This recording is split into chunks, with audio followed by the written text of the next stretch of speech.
Новата влада на Христијан Мицкоски утре пред пратениците во недела најдоцна до полноќ ќе биде изгласана. Од понеделник новиот владин кабинет почнува со работа. Според деловникот на седницата закажана утре во 11 часот, мандатарот Христијан Мицкоски ќе образложи својата програма и предлогот за состав на влада, пошто во собранието се води единствен претрес. Како што кажа првиот човек на ВМРО ДПМН, коалицијата со Вреди и Знам се обединува на 4 столба.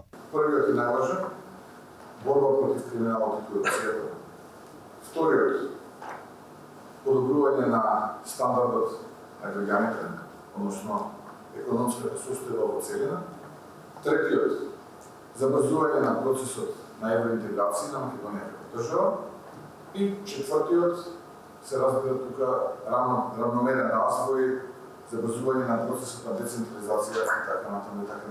Мицкоски изјави дека очекува конструктивна дебата која треба да заврши за 2 дена, односно до недела на полноќ. Владата е избрана ако за неа гласало мнозинство од вкупниот број на пратеници, односно 61. Потоа собранискиот спикер го известува претседателот на државата за изборот на владата. Новиот владин кабинет на Мицкоски ќе брои 24 члена.